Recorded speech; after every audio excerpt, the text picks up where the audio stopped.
Hi, so good morning, good afternoon, good evening, ladies and gentlemen. Welcome to my channel guys. എന്തൊക്കെയാണ്, സുഖമായിരിക്കണോ, പ്രതീക്ഷിക്കണോ? മലൈക്കോട്ടെ വാലിബൻ. ഈ ഒരു cinema എല്ലാ ആളുകൾക്കും ഇഷ്ടപ്പെടാൻ സാധ്യതയുള്ളൊരു പരിപാടിയൊന്നുമല്ല. അത് യാതൊരു സംശയമില്ലാതെ നമുക്ക് പറയാൻ വേണ്ടിയിട്ട് പറ്റും. മാത്രമല്ല, ഈ ഒരു സിനിമയ്ക്ക് ഇവിടെ എത്രയും ഓടാൻ കഴിയുമെന്നുള്ളൊരു കാര്യത്തിലാണെങ്കിലും ഡൗട്ടാണ്. അതിനർത്ഥം ഈ ഒരു സിനിമ വളരെ മോശമായതുകൊണ്ട് അല്ലെങ്കിൽ തല്ലിപ്പൊളി ആയതുകൊണ്ട് എന്നൊന്നും അല്ല കേട്ടോ. ഒരിക്കലും നമുക്ക് ഈ ഒരു സിനിമ വളരെ മോശമാണ്, തല്ലിപ്പൊളിയാണ്, എന്താ ഈ കാണിച്ചു വെച്ചേക്കണേ, എന്താ ഈ എടുത്ത് വെച്ചേക്കണേ എന്നുള്ള രീതിയിൽ പറയാൻ വേണ്ടി പറ്റില്ല. അല്ലെങ്കിൽ പേഴ്സണലി എനിക്ക് അങ്ങനെ പറയാൻ തോന്നുന്നില്ല. ഇതെൻ്റെ വ്യക്തിപരമായിട്ടുള്ള അഭിപ്രായമാണ്, എൻ്റെ മാത്രം അഭിപ്രായമാണ്. എനിക്ക് പേഴ്സണലി ഈ ഒരു സിനിമ ഇഷ്ടപ്പെട്ടു എന്ന് പറയുമ്പോൾ ദാറ്റ് ഡസൻറ്റ് മീൻ ഞാനെന്ന പ്രേക്ഷകനെ ഈ ഒരു സിനിമ തുടക്കം തൊട്ട് അവസാനം വരെ എൻഗേജിംഗ് ആയിട്ട് പിടിച്ചിരുത്തി എന്നൊന്നുമല്ല, അല്ലെങ്കിൽ എൻ്റെ രോമങ്ങളെ പിടിച്ചെണീപ്പിച്ച് നിർത്തി ഡാൻസ് കളിപ്പിച്ചു എന്നൊന്നുമല്ല പറയുന്നത്. ഈ ഒരു സിനിമ കണ്ടുകൊണ്ടിരിക്കുന്ന സമയത്ത് എൻ്റെ മനസ്സിൻ്റെ അകത്തേക്ക് ഓടിക്കൂടിയ ഒരുപാട് കാര്യങ്ങളൊക്കെ ഉണ്ട്. അത് എൻ്റേതായിട്ടുള്ള രീതിയിൽ വളരെ സിമ്പിളായിട്ട് ഞാൻ പറയാൻ ആഗ്രഹിക്കുകയാണ്. അതായത്, നമ്മൾ ചില സിനിമകളെ കുറിച്ചിട്ട് തട്ടിക്കൂട്ട് സിനിമയാണ് എന്ന് പറയും അല്ലേ. എന്തെങ്കിലുമൊക്കെ എഴുതി പിടിപ്പിച്ച് പല ലാലേട്ടനെയും മമ്മൂക്കേനെയൊക്കെ നായകനായിട്ട് അങ്ങ് പിടിച്ച് പടച്ചങ്ങ് വിടും. പ്രേക്ഷകരങ്ങ് കണ്ടോളുന്നേ, കുറച്ചങ്ങ് നമുക്ക് കളക്ഷനും ഉണ്ടാക്കാലോ എന്നുള്ള രീതിയിലുള്ള സിനിമകളൊക്കെ വരാറുണ്ട്. ഒരിക്കലും നമുക്ക് ആ രീതിയിൽ ഒരു തട്ടിക്കൂട്ട് സിനിമയാണ് മലൈക്കോട്ടെ വാലിബൻ എന്നുള്ള രീതിയിൽ പറയാൻ വേണ്ടി പറ്റില്ല എന്ന് മാത്രമല്ല, അങ്ങനെയുള്ളൊരു സിനിമയല്ല അത്. ഈ ഒരു സിനിമയുടെ പുറകിൽ വർക്ക് ചെയ്തിട്ടുള്ള ആളുകൾ വളരെ ആത്മാർത്ഥമായിട്ട് തന്നെ 100% എഫേർട്ട് ഇട്ടിട്ടുണ്ട്. നല്ല ആത്മാർത്ഥതയോട് കൂടിയിട്ട് നല്ലൊരു ആർട്ട് എന്നുള്ള രീതിയിൽ, അല്ലെങ്കിൽ നല്ലൊരു ക്രാഫ്റ്റ് എന്നുള്ള രീതിയിൽ പണി എടുത്തിട്ടുണ്ട്. നമുക്ക് വിഷ്വലി അത് കാണുന്ന സമയത്ത് തന്നെ മനസ്സിലാക്കാൻ വേണ്ടിയിട്ട് പറ്റും. ഞാൻ ലിജോ ജോസ് പല്ലിശ്ശേരി എന്ന് പറയുന്ന സംവിധായകനെ കുറിച്ച് മാത്രമൊന്നുമല്ല പറയുന്നത്. ആ സിനിമയുടെ പുറകിൽ ഏത് മേഖലയിലാണെങ്കിലും വർക്ക് ചെയ്തിട്ടുള്ള ആൾക്കാർ അവരുടെ 100% എഫേർട്ട് ഇട്ടിട്ടുണ്ട് എന്നുള്ളത് നമുക്ക് വിഷ്വലി കാണുമ്പോൾ മനസ്സിലാവുന്നുണ്ട്. എനിക്കിതൊരു ചിത്രം വര പോലെയൊക്കെയാണ് ആക്ച്വലി തോന്നിയത്. ചിത്രം വര നല്ല രസകരമായിട്ട് വിഷ്വലി നല്ല രീതിയിൽ വന്നിട്ടുണ്ട്. ലൈക്ക് ലൊക്കേഷൻസ് ആണെന്നുണ്ടെങ്കിലൊക്കെ പക്ക ക്വാളിറ്റിയിൽ സിനിമാറ്റോഗ്രാഫി എവറിത്തിങ് ഇത് വളരെ ഗംഭീരമായിട്ടിത് വന്നിട്ടുണ്ട്. പിന്നെ ഇത് ഞാൻ ഓവറോൾ ഉള്ളൊരു കാര്യമാണ് പറയുന്നത്, ഓക്കെ. പക്ഷെ ഇതൊരു മൊത്തത്തിലുള്ളൊരു ഫിനിഷ്ഡ് പ്രൊഡക്റ്റ് എന്നുള്ള രീതിയിൽ പബ്ലിക്കിലേക്ക് ഇറങ്ങുന്ന സമയത്ത് ഞാൻ മുമ്പും പല വീഡിയോസിൻ്റെ അകത്ത് പറഞ്ഞിട്ടുള്ള പോലെ എൻഡ് റിസൾട്ട് എന്ന് പറയുന്നത് മിക്സഡ് ആയിട്ടുള്ള അഭിപ്രായങ്ങളും കാര്യങ്ങളൊക്കെ ആയിരിക്കും. ഇപ്പോൾ ഈ സിനിമയ്ക്ക് നല്ല മിക്സഡ് ആയിട്ടുള്ള അഭിപ്രായങ്ങളും മോശമായിട്ടുള്ള അഭിപ്രായങ്ങളും ഒക്കെ വരുന്നുണ്ടാവും. അത് 100% ഇഷ്ടപ്പെടാത്ത ആൾക്കാരെ കുറ്റം പറയാൻ വേണ്ടി പറ്റില്ല. ഓരോ ആൾക്കാർക്ക് ഓരോ എക്സ്പെക്ടേഷൻസും അല്ലെങ്കിൽ ഓരോ ആൾക്കാർക്ക് ഓരോ ആസ്വാദന രീതികളൊക്കെ ആക്ച്വലി ഉണ്ടാവും. അതായിക്കോട്ടെ. പക്ഷെ ഞാൻ എൻ്റെ ഒരു കാഴ്ചപ്പാടോട് കൂടിയിട്ടാണ് പറഞ്ഞത്. ഇതിനൊരിക്കലും തല്ലിപ്പൊളി അല്ലെങ്കിൽ എന്തായി കാണിച്ചു വെച്ചേക്കണേ എന്നുള്ള രീതിയിൽ എനിക്കിത് പറയാൻ വേണ്ടിയിട്ട് തോന്നുന്നില്ല. ബിക്കോസ് ഇതിൻ്റെ അകത്ത് ഒരുപാട് പോസിറ്റീവായിട്ടുള്ള എലമെൻറ്റ്സ് ഉണ്ട്. ഇതിൻ്റെ അകത്തൊരു ആത്മാർത്ഥത എന്ന് പറഞ്ഞൊരു സംഭവം എനിക്ക് നല്ല രീതിയിൽ ഈ ഒരു സിനിമയുടെ പുറകിൽ വർക്ക് ചെയ്ത് ഇരിക്കുന്ന ആൾക്കാരുടെ വർക്കിൽ നിന്ന് മനസ്സിലാക്കാൻ വേണ്ടിയിട്ട് കഴിഞ്ഞിട്ടുണ്ട്. കാരണം അത്ര രസമുണ്ടെന്നേ. ലൈക്ക് ഇപ്പോൾ പാട്ടുകളാണെങ്കിലും നല്ല രസമുണ്ടായിരുന്നു. ആ പാട്ടുകൾ പ്ലേസ് ചെയ്തിരിക്കുന്ന രീതിയാണെങ്കിലും ഗംഭീരമായിരുന്നു. ലൈക്ക് എവറിത്തിങ് വിഷ്വലി ഒരു വേറൊരു ട്രീറ്റ് ആയിട്ടാണ് എനിക്ക് തോന്നിയത്. ഡിഫറെൻ്റ് ആയിട്ടുള്ളൊരു ട്രീറ്റ് ആയിട്ടാണ് തോന്നിയത്. പിന്നെ ഇതിൽ അഭിനയിച്ചിട്ടുള്ള ആൾക്കാരാണെങ്കിലും എല്ലാവരും വളരെ നന്നായി ചെയ്തില്ല. ലാലേട്ടൻ്റെ കാര്യം പറയേണ്ട കാര്യമില്ല, അത് വെറുതെ ക്ലേശായി പോകും. നല്ല ഗംഭീരമായിട്ട് മലൈക്കോട്ടെ വാലിബൻ എന്ന് പറയുന്ന ആ ഒരു ക്യാരക്ടർ പുള്ളി നല്ല ഗംഭീരമായിട്ട് തന്നെ ഇതിൻ്റെ അകത്ത് വളരെ കൺവിൻസിങ് ആയിട്ടുള്ള രീതിയിൽ തന്നെ അവതരിപ്പിച്ചിട്ടുണ്ട്. പിന്നെ ബാക്കിയുള്ള ആൾക്കാരുടെ പേരൊന്നും എനിക്ക് വലിയ കൃത്യമായിട്ടൊന്നും അറിയില്ല. ഹരീഷ് പേരടി ഓഫ് കോഴ്സ് ചെയ്തിട്ടുണ്ട്. പിന്നെ വേറെ ലാലേട്ടൻ്റെയും ഹരീഷ് പേരയുടെയും കൂടെയുള്ള ഒരു ചങ്ങാതിയുണ്ട്, ആ പുള്ളിയുടെ പേരറിയാം. പുള്ളി ഇതിൻ്റെ അകത്ത് നല്ല ഗംഭീരമായിട്ട് ചെയ്തിട്ടുണ്ട്. പിന്നെ ഈ ലാലേട്ടൻ ഫൈറ്റ് ചെയ്യാൻ വേണ്ടിയിട്ട് പോകുന്നൊരു സ്ഥലത്തുനിന്നൊരു ചങ്ങാതിയുണ്ട്, അയാളുടെ പേര് എനിക്ക് പെട്ടെന്ന് കിട്ടുന്നില്ല. അയാൾ എന്നൊക്കെ പറഞ്ഞിരിക്കുന്ന ഒരു ചങ്ങാതിയാണ്. അയാൾ നല്ല ഗംഭീരമായിട്ട് നല്ല പെടയായിട്ട് ആക്ച്വലി ചെയ്തിട്ടുണ്ട്. അപ്പോൾ കാസ്റ്റിംഗ് ഒക്കെ ആണെങ്കിലും നല്ല അടിപൊളിയായിട്ട് വന്നിട്ടുണ്ട്. പിന്നെ ഓവറോൾ ഞാൻ പറഞ്ഞല്ലോ, വർക്ക് ചെയ്തിട്ടുള്ള ആൾക്കാരൊക്കെ വളരെ ഗംഭീരമായിട്ട് ചെയ്തിട്ടുണ്ട്. ആർട്ടിൽ ക്രാഫ്റ്റിലൊക്കെ നിൽക്കുന്ന ആൾക്കാർ വളരെ ഉഷാറായിട്ട് ഇതിൻ്റെ അകത്ത് ചെയ്തു വെച്ചിട്ടുണ്ട്. പിന്നെ ഇത് വളരെ മെല്ലെയാണ് പോകുന്നത്. വളരെ മെല്ലെയാണ് കഥ പറഞ്ഞു പോകുന്നത്. ഇപ്പം ഞാൻ പോയ തിയേറ്ററിൻ്റെ അകത്താണെങ്കിലും ഭൂരിഭാഗം വരുന്ന ആൾക്കാർ മേപ്പെട്ട് നോക്കിയിരിക്കുകയായിരുന്നു. അവർക്ക് ആസ്വദിക്കാനൊന്നും ആക്ച്വലി പറ്റിയിട്ടൊന്നുമില്ല. ഞാൻ തെറ്റായിട്ട് കുറ്റമായിട്ടൊന്നുമല്ല പറയണത്. ഞാൻ കണ്ടൊരു എക്സ്പീരിയൻസ് ഞാൻ പറയണം. അവർക്ക് ആർക്കും ആസ്വദിക്കാൻ വേണ്ടി പറ്റിയിട്ടില്ല. ഇവിടെ എനിക്കാണെങ്കിലും ഈ മെല്ലെ പോക്ക് എന്നെ കംപ്ലീറ്റ്ലി എൻജോയ് ചെയ്യിപ്പിച്ചു എന്നൊന്നുമല്ല പറയുന്നത്. എന്നെയും ചടപ്പിച്ചിട്ടുള്ള ഏരിയാസൊക്കെ ആക്ച്വലി ഉണ്ടായിരുന്നു. പക്ഷേ ഈ മെല്ലെ പോക്കാണെങ്കിലും വേറെ കുറച്ച് ഫാക്ടേഴ്സ് ഉണ്ടാവുമല്ലോ. ഈ വിഷ്വല് പ്രസൻറ്റ് ചെയ്യുന്ന രീതി, ലൊക്കേഷൻ, എനിക്കതൊക്കെ ഭയങ്കര ഇഷ്ടമാണ്. ലൈക്ക് ഈ മേക്കിങ്ങിൻ്റെ അകത്ത് ഇപ്പോൾ ഡയറക്ടേഴ്സ് എടുക്കുന്നൊരു സംഭവങ്ങളൊക്കെ ഉണ്ടല്ലോ, അത് ഞാൻ കൂടുതൽ ശ്രദ്ധിക്കുന്ന ഒരാളാണ്. അപ്പോൾ ആ രീതിയിലൊക്കെ നോക്കുന്ന സമയത്ത് എനിക്കതൊരു ആശ്വാസമായിരുന്നു. അതുകൊണ്ട് തന്നെ ഈ ഒരു മെല്ലെപ്പോക്ക് എന്നെ കുറച്ച് ബാധിച്ചുവെങ്കിലും എന്നെ മൊത്തമായിട്ട് എന്നെ ഇറങ്ങി ഓടാനൊന്നും പ്രേരിപ്പിക്കുന്ന ലെവലിലേക്ക് ഈ ഒരു സിനിമ എത്തിച്ചിട്ടില്ല. അത് ഓഫ് കോഴ്സ് ഓവറോൾ ഈ ഒരു സിനിമയെ ഒരുക്കി വെച്ചിരിക്കുന്ന ആ ഒരു സംവിധായകൻ്റെ ഞാൻ പുറകിൽ വർക്ക് ചെയ്ത എല്ലാ മേഖലയിലുള്ള ആൾക്കാരുടെ 100% എഫേർട്ടിൻ്റെ ഒരു ഫലമായിട്ട് തന്നെയാണ് ഞാനെന്ന പ്രേക്ഷകന് തോന്നുന്ന അഭിപ്രായം ഞാനിപ്പോൾ ഇത്രയും നേരം പറഞ്ഞത്. എനിക്ക് തോന്നിയ കാര്യങ്ങൾ എനിക്കിങ്ങനെ ഒരു അനുഭവം സമ്മാനിച്ചത് ആ ഒരു പെർഫെക്ഷൻ അവർക്ക് തരാൻ അതിൻ്റെ അകത്തുനിന്ന് കഴിഞ്ഞതുകൊണ്ടാണ്. ഞാൻ എൻ്റെ കാര്യം മാത്രമാണ് കേട്ടോ പറയുന്നത്.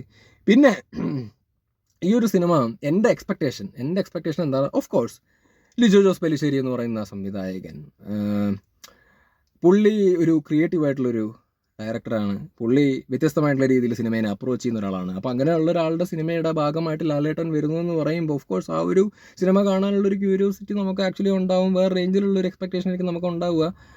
പക്ഷേ ഐ വാസ് ഡാം ഷുവർ ഇത് മലൈക്കോട്ടെ വാലിബൻ ഒരു ഗുസ്തിക്കാരനാണ്, ഫൈറ്റും കാര്യങ്ങളൊക്കെ ഉണ്ടാവുന്നുള്ള കാര്യം അറിയാം. പക്ഷേ ഐ വാസ് ഡാം ഷുവർ ഇതിൻ്റെ അകത്ത് പൊട്ടി വാർന്ന അടിയോ അല്ലെങ്കിൽ രാവണപ്രഭുവിനും നരസിംഹത്തിലൊന്നും കാണുന്ന പോലത്തെ അടിയോ അല്ലെങ്കിൽ ഭയങ്കര തീതുപ്പുന്ന ഡയലോഗുകളോ പരിപാടികളോ ഒന്നും ഉണ്ടാവില്ല. അങ്ങനെയുള്ളൊരു പരിപാടിയേ അല്ല അതെന്നുള്ള കാര്യം 100% ഉറപ്പായിരുന്നു. ഞാൻ ഇതെല്ലാം മനസ്സിനെ പ്രിപ്പയർ ചെയ്ത് വെച്ചിട്ട് തന്നെയാണ് പോയത്. അതെൻ്റെ കഴിഞ്ഞ വീഡിയോവും അല്ലെങ്കിൽ ട്രെയിലർ വന്ന സമയത്തുള്ള വീഡിയോ ഒക്കെ കണ്ടാൽ നമുക്ക് മനസ്സിലാക്കാൻ വേണ്ടി പറ്റും. നമുക്ക് ഇതിൻ്റെ അകത്ത് വേറെയും കുറേ ഇമോഷണൽ അല്ലെങ്കിൽ സാധനങ്ങളൊക്കെ ഇതിൻ്റെ അകത്ത് ആക്ച്വലി ഉണ്ടാവും. മാസല്ല.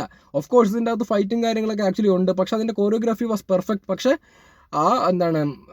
ഭയങ്കര അട്ടി പറപ്പിക്കുന്ന സാധനങ്ങളൊന്നുമില്ല. പക്ഷെ നല്ല രസകരമായിട്ട് ആ ഒരു ഫൈറ്റ് കോറിയോഗ്രാഫി ഇതിൻ്റെ അകത്ത് ആക്ച്വലി ചെയ്തിട്ടുണ്ട്. ഭയങ്കര സ്പീഡിൽ പോണ പരിപാടികളൊന്നുമില്ല. പക്ഷേ it was interesting and it was A different experience. It was A different experience. പിന്നെ ഇതിനകത്തുള്ളൊരു കഥ എന്ന് പറയുന്നൊരു സംഭവം, ടു ബി ഫ്രാങ്ക്, ഈ ഒരു സിനിമയുടെ അത് ഭയങ്കര ഡെപ്തോ കാര്യങ്ങളൊന്നും എനിക്ക് തോന്നിയില്ല. മലൈക്കോട്ടെ വാലിബൻ ഫസ്റ്റ് പാർട്ടിൽ എനിക്ക് ഭയങ്കര ഡെപ്തോ കാര്യങ്ങളൊന്നും തോന്നിയില്ല. എനിക്കിത് ജസ്റ്റ് ഒരു കോമിക് ബുക്ക് വായിക്കുന്ന പോലെയാണ് ആക്ച്വലി തോന്നിയത്. ലൈക്ക് ഞാൻ പറഞ്ഞല്ലോ, ഇതൊരു ഫാൻറ്റസി സിനിമയാണ്. ഞാൻ എക്സ്പെക്ട് ചെയ്തതാണെങ്കിൽ ഒരു ഫാൻറ്റസി സിനിമയാണ്. Fantasy just like A cartoon and ഒരു ഫാൻറ്റസി പരിപാടി. ഒരിടത്ത് മലൈക്കോട്ടെ വാലിബൻ എന്ന് പറയുന്ന ഒരാളുണ്ടായിരുന്നു. അയാൾ അങ്ങനെയുള്ളൊരു കാര്യം, നമ്മുടെ മുത്തശ്ശിമാർ അമ്മമാരൊക്കെ പറഞ്ഞു തരുന്നൊരു കഥ പോലത്തെ ഒരു സെറ്റപ്പുള്ളൊരു ഫാൻറ്റസി പരിപാടിയാണ് ഇതിൻ്റെ അകത്ത് അവർ സിനിമാ രൂപത്തിൽ അവതരിപ്പിച്ച് അങ്ങ് വിട്ടേക്കണത്. അതുകൊണ്ട് തന്നെയാണ് അധികം ആൾക്കാർക്ക് ഇത് ഡൈജസ്റ്റ് ചെയ്യാൻ വേണ്ടിയിട്ട് പറ്റാത്തത്. പിന്നെ എന്നെ സംബന്ധിച്ചിടത്തോളം പറഞ്ഞാൽ ഞാൻ വേറെ കുറേ കാര്യങ്ങളിൽ അഡ്ജസ്റ്റ് ചെയ്ത് പിടിച്ചിരുന്ന് കണ്ടു എന്നുള്ളത് മാത്രം. പക്ഷേ ഇതിന് രണ്ടാമത്തൊരു ഭാഗം, ഈ സിനിമ തീരാറാവുന്ന കുറച്ചൊരു പോർഷൻസ് ഉണ്ട്. ഞാൻ പറയുന്നൊന്നുമില്ല, നിങ്ങൾ പോയി കാണുക. തീരാറാവുന്ന ഒരു പോർഷൻസിൽ ശരിക്കും പറഞ്ഞു കഴിഞ്ഞാൽ ഒരു വേറെ രീതിയിലുള്ളൊരു പ്രതീക്ഷ ആക്ച്വലി നല്ല രീതിയിൽ തരുന്നുണ്ട്. ലൈക്ക് സംതിങ് ഈസ് ദർ എന്നുള്ളൊരു ഫീലിംഗ് ആക്ച്വലി തരുന്നുണ്ട്. ലൈക്ക് ഈ സിനിമയ്ക്ക് അടുത്തൊരു ഭാഗം വരുന്നുണ്ട്. അപ്പോൾ I feel like Malaikottai Vaaliban 2 വരുന്ന സമയത്ത് അതിൻ്റെ അകത്ത് ഒരുപാട് കാര്യങ്ങൾ ആക്ച്വലി ഉണ്ടാവും. ലൈക്ക് ആ ഒരു സിനിമയ്ക്ക് അല്ലെങ്കിൽ ആ ഒരു സിനിമയുടെ കഥയ്ക്ക് കുറച്ചും കൂടി ഇപ്പോൾ ഇതിലുള്ളതിനെക്കാട്ടിലും ഒരു ഡെപ്ത് കൂടുതലായിരിക്കും. സ്ക്രീൻ പ്ലേയിൽ വ്യത്യാസം വരും രണ്ടാമത്തെ ഒരു ഭാഗത്തിൽ എന്ന് തന്നെയാണ് ഞാൻ വിശ്വസിക്കുന്നത്. അങ്ങനെ തന്നെ ആവുമെന്ന് തോന്നുന്നു. It would be more interesting than Malaikottai Vaaliban 1. Like രണ്ടാമത്തെ ഇറങ്ങുന്ന സമയത്ത് അത് ഗംഭീരമായിരിക്കുമെന്ന് എനിക്ക് തോന്നുന്നു. കാരണം still I am saying Lijo Jose Pellissery എന്ന് പറയുന്നത് അയാളുടെ ഒരു സിനിമയുടെ വെർഡിക്റ്റ് ചിലപ്പോൾ mixed to negative or mixed to positive kind of reviews ഒക്കെ ആയിരിക്കാം. പക്ഷേ അയാൾ ഒരു സിനിമ എടുക്കാൻ വേണ്ടിയിട്ട് ഉദ്ദേശിക്കുക അല്ലെങ്കിൽ അയാളൊരു സിനിമയായിട്ട് നമ്മുടെ മുമ്പിലേക്ക് വരുന്ന സമയത്ത് അതെന്തായാലും ഒരു തട്ടിക്കൂട്ട് ഉദ്ദേശത്തോടു കൂടി അല്ലെങ്കിൽ പ്രേക്ഷകരെ വഞ്ചിക്കാൻ വേണ്ടി അല്ലെങ്കിൽ പ്രേക്ഷകർ എന്തെങ്കിലുമൊക്കെ കണ്ടോളും അല്ലെങ്കിൽ അങ്ങനെ ഒരു ഉദ്ദേശം വെച്ചുകൊണ്ട് വരുന്ന ആളുകളൊന്നും അല്ല ഇവർ ജിത്തു ജോസഫ് ഒക്കെ ആണെന്നുണ്ടെങ്കിലും അങ്ങനെ തട്ടിക്കൂട്ടും കൊണ്ട് വരുന്ന ആൾക്കാരൊന്നും അല്ല. ഞാൻ മനസ്സിലാക്കിയിട്ടുള്ളൊരു കാര്യമാണ് പറയുന്നത്. ഇവർ അവരുടേതായിട്ടുള്ള രീതിയിൽ ക്രിയേറ്റീവായിട്ടുള്ളൊരു പരിപാടി എക്സ്പെരിമെൻ്റൽ ആയിട്ടാണെന്നുണ്ടെങ്കിലും നമ്മുടെ മുമ്പിലേക്ക് പുതിയൊരു സാധനം തരാൻ വേണ്ടിയിട്ട് നോക്കും. അതിൻ്റെ റിസൾട്ട് എന്ന് പറയുന്നൊരു സംഭവം മേ ബി ഞാൻ പറഞ്ഞല്ലോ നെഗറ്റീവ് ആയിരിക്കാം, മിക്സർ ആയിരിക്കാം. അത് പോട്ടെ എന്ന് ഞാൻ വെക്കാൻ താല്പര്യപ്പെടുകയാണ് മലൈക്കോട്ടെ വാലിബൻ്റെ കേസിൽ. ബാക്കി സിനിമയിലൊക്കെ ഞാൻ കുറേ നെഗറ്റീവൊക്കെ പറഞ്ഞിട്ടുണ്ട്. ഒരേ രീതിയിലുള്ള പാറ്റേണിലുള്ള സിനിമകളും പരിപാടികളൊക്കെ കുറേ വന്നിട്ട് ഈ അടുത്ത കാലത്ത് വന്നിട്ട് നമ്മളൊക്കെ നെഗറ്റീവായിട്ട് തന്നെ പറഞ്ഞത്. അത് പറയും, 100% പറയും. പക്ഷേ മലൈക്കോട്ടെ വാലിബൻ്റെ കേസിൽ ഞാൻ പറയാൻ താല്പര്യപ്പെടാത്തത് ഇവിടെ ഡിഫറൻറ്റ്. കാരണം നമുക്കറിയാം LJP എന്താണ്, അല്ലെങ്കിൽ പുള്ളിയുടെ കഴിഞ്ഞ സിനിമകൾ എന്താണ്, അയാളുടെ ഒരു പാറ്റേൺ എന്താണ്, അല്ലെങ്കിൽ അയാളുടെ ഒരു ഉദ്ദേശശുദ്ധി എന്താണ് എന്നുള്ളത് നമുക്ക് ആക്ച്വലി അറിയാവുന്നത് കൊണ്ട് തന്നെ പിന്നെ നമ്മളിതിന് മുമ്പ് കാണാത്ത തരത്തിലുള്ള അല്ലെങ്കിൽ കണ്ട തരത്തിലുള്ള പരിപാടികളൊന്നുമല്ല നമ്മുടെ മുമ്പിലേക്ക് പുള്ളി പ്രസൻറ്റ് ചെയ്യുന്നത്. കാണാത്ത തരത്തിലുള്ള സാധനങ്ങൾ, പുതിയ സാധനങ്ങളാണ് നമ്മുടെ മുമ്പിലേക്ക് പ്രസൻറ്റ് ചെയ്യുന്നത്. അറ്റ്ലീസ്റ്റ് നമ്മളൊരു 150 റുപ്യ 200 റുപ്യ കൊടുത്തിട്ട് കാണാൻ വേണ്ടി പോകുമ്പോൾ നമുക്ക് പുതിയതെന്തെങ്കിലും കണ്ടു എന്നുള്ളൊരു സംഭവമെങ്കിലും വിചാരിച്ചിട്ട് അങ്ങോട്ട് ആശ്വസിക്കാനുള്ള വകുപ്പ് അറ്റ്ലീസ്റ്റ് തരുന്നുണ്ട്. അപ്പം ഞാൻ ആ രീതിയിൽ മലൈക്കോട്ടെ വാലിബനെ ആക്ച്വലി കാണുന്നുള്ളൂ. വേണമെങ്കിൽ നമുക്ക് പറയാം വളരെ സിമ്പിളായിട്ട് മലൈക്കോട്ടെ വാലിബൻ എന്ത് പടം ഇത്, എന്താ എടുത്തിട്ട് തല്ലിപ്പൊളിയാണ്ടല്ലോ, ഒരു തരത്തിലും എൻഗേജിങ് ആയിട്ടില്ല, ബോറടിപ്പിച്ചു, അയ്യേ പ്രതീക്ഷ അത്ര വന്നില്ല, ലാലേട്ടന് കുമ്പില്ല, ഫൈറ്റില്ല, ഡയലോഗില്ല, പോരാ പോരാ പോരാ, വളരെ സിമ്പിളായിട്ടുള്ള ലാംഗ്വേജിൽ നമുക്ക് വേണമെങ്കിൽ ഇതൊക്കെ ഇങ്ങനെ നെഗറ്റീവ് അടിച്ച് പോവാം. പക്ഷേ ഈ ഒരു സിനിമയ്ക്കകത്തുള്ള തുടക്കം തൊട്ട് അവസാനം വരെയുള്ള മൈന്യൂട്ടായിട്ടുള്ള ചില വിഷ്വൽസ് ആയിക്കോട്ടെ, മൈന്യൂട്ടായിട്ടുള്ള കാര്യങ്ങൾ പ്രസൻറ്റ് ചെയ്തിരിക്കുന്ന രീതികളായിക്കോട്ടെ, വെച്ചിരിക്കുന്ന ഷോട്ടുകളായിക്കോട്ടെ, ലൊക്കേഷൻസ് ആയിക്കോട്ടെ, പാട്ടുകളായിക്കോട്ടെ, ക്യാരക്ടേഴ്സ് ആയിക്കോട്ടെ, അവരുടെ പ്രകടനങ്ങളായിക്കോട്ടെ, ഇതെല്ലാം എടുത്തങ്ങ് നോക്കണ സമയത്ത് നമുക്ക് അയ്യോ ഇത് മോശമാണെന്നൊക്കെ പറയാമോ, അല്ലെങ്കിൽ അങ്ങനെ ചവിട്ടുകൊട്ടയെ കൊണ്ടിട്ടിടേണ്ട ഒരു പ്രൊഡക്റ്റ് ആണോ എന്ന് തോന്നിപ്പോവും. സോ അതുകൊണ്ട് തന്നെയാണ് ഞാൻ പറഞ്ഞത്, എനിക്ക് പേഴ്സണലി പടം ഇഷ്ടപ്പെട്ടു. ഗംഭീര സിനിമയാണെന്നോ അല്ലെങ്കിൽ എന്നെ വല്ലാതെ പിടിച്ചിരുത്തിയെന്നൊന്നും അല്ല ഞാൻ പറയുന്നത്. പക്ഷേ വേറെ ഒരുപാട് ഫാക്ടേഴ്സ് കൊണ്ട് എനിക്ക് ഈ ഒരു സിനിമ ഇഷ്ടപ്പെട്ടു. ആ ഫാക്ടേഴ്സ് എന്തൊക്കെയാണെന്നുള്ളൊരു കാര്യം എൻ്റെ അഭിപ്രായം ഞാൻ നിങ്ങളുടെ മുമ്പിലേക്ക് പറഞ്ഞു. ഇനി ഇഷ്ടപ്പെടാത്ത ആൾക്കാർ എൻ്റെ തന്തയ്ക്കും തള്ളയ്ക്കൊക്കെ വിളിക്കാൻ വേണ്ടി വന്ന കാർക്കിച്ച് ഞാൻ തുപ്പും. ബിക്കോസ് പച്ച മലയാളത്തിൽ പറഞ്ഞു എൻ്റെ വ്യക്തിപരമായിട്ടുള്ള അഭിപ്രായം പറഞ്ഞെന്ന് മാത്രം, അത്രയേ ഉള്ളൂ. നിങ്ങൾക്ക് പടം ഇഷ്ടപ്പെട്ടില്ലേ, കുഴപ്പമില്ല, അത് നിങ്ങളുടെ അഭിപ്രായം. നിങ്ങൾക്ക് നിങ്ങളുടേതായിട്ടുള്ള കാരണങ്ങൾ മേ ബി ഇഷ്ടപ്പെടാതിരിക്കാൻ ഒരുപാട് ഉണ്ടാവുമായിരിക്കും, ഞാൻ റെസ്പെക്ട് ചെയ്യുന്നു. അതുപോലെ തന്നെ ഞാൻ പറഞ്ഞത് എൻ്റെ മാത്രം അഭിപ്രായങ്ങളാണ്. എനിക്ക് ഇഷ്ടപ്പെടാനുണ്ടായ കാര്യകാരണങ്ങൾ ഞാൻ പറഞ്ഞതൊക്കെ എൻ്റെ അഭിപ്രായം മാത്രമാണ്, എൻ്റെ വ്യക്തിപരമായിട്ടുള്ള അഭിപ്രായം മാത്രമാണ്. അതിനെ ഇങ്ങോട്ട് റെസ്പെക്ട് ചെയ്യാൻ വേണ്ടിയിട്ട് ശ്രമിക്കുക എന്ന് മാത്രം. പിന്നെ ഈ ഒരു സിനിമ ഫോണിലൊന്നും കണ്ടിട്ട് കാര്യമില്ല കേട്ടോ. കാരണം ഫോണിലൊന്നും കണ്ടു കഴിഞ്ഞാൽ പ്രത്യേകിച്ച് ഒരു സുഖമൊന്നും കിട്ടാൻ വേണ്ടി പോകില്ല. ഐ മീൻ തിയേറ്ററിൽ നിന്ന് തന്നെ ഭൂരിഭാഗം ആൾക്കാരുടെ ഭാഗത്തു നിന്നും ഒരു മിക്സഡ് അഭിപ്രായവും നെഗറ്റീവും ഒക്കെയാണ് വരുന്നത്. ആ സ്ഥിതിക്ക് ഫോണിലും കൂടിയും കാണുകയാണെന്നുണ്ടെങ്കിൽ മൊത്തത്തിൽ ആ ഒരു മൂക അവസ്ഥയൊക്കെ ആയിരിക്കും. സോ കാണാനൊക്കെ പ്ലാൻ ഉണ്ടെന്നുണ്ടെങ്കിൽ നിങ്ങൾക്ക് ഡിഫറൻ്റായൊരു സാധനം കാണാനൊക്കെ ആഗ്രഹമുണ്ട്, അല്ലെങ്കിൽ ഈ LJP സിനിമയാണ് എന്നുള്ളൊരു സംഭവമൊക്കെ അക്സെപ്റ്റ് ചെയ്ത് അല്ലെങ്കിൽ ആ ഒരു രീതിയിലൊക്കെ ഒന്ന് മനസ്സിലാക്കിയിട്ടൊക്കെ പോകാനൊക്കെ പ്ലാനൊക്കെ ഉണ്ടെന്നുണ്ടെങ്കിൽ നിങ്ങൾ പോയി നോക്കുക. കാണുകയാണെങ്കിൽ തിയേറ്ററിൽ നിന്ന് കാണാൻ വേണ്ടി ശ്രമിക്കുക, അത്രയേ ഉള്ളൂ. അത് ആരും നിർബന്ധിച്ച് നിങ്ങളെ സിനിമയ്ക്ക് വിടണമെന്നില്ല. മമ്മൂക്ക പറഞ്ഞ പോലെ തന്നെ അഭിപ്രായം പണയം വെക്കേണ്ട കാര്യമില്ല. എല്ലാവരും ഓരോരുത്തർക്ക് തോന്നിയ അഭിപ്രായമാണ് ആക്ച്വലി പറയുന്നത്, അത്രയേ ഉള്ളൂ. എല്ലാവർക്കും ഒരേപോലെ അല്ലല്ലോ തോന്നുന്നത്, എല്ലാവർക്കും ഒരേപോലെ അല്ലല്ലോ ആസ്വാദന രീതി. പിന്നെ ഇനി കോക്കിൻ്റെ റിവ്യൂ വരട്ടെ, ഇനി അത് കണ്ടിട്ട് തീരുമാനിക്കുക അതെന്താണിത്, അല്ലെങ്കിൽ മറ്റവൻ്റെ റിവ്യൂ വരട്ടെ, അല്ലെങ്കിൽ മറിച്ചവൻ്റെ റിവ്യൂ വരട്ടെ. അവരങ്ങനെ പറഞ്ഞല്ലോ, ഇവരിങ്ങനെ പറഞ്ഞല്ലോ, മറ്റവരിങ്ങനെ പറഞ്ഞല്ലോ.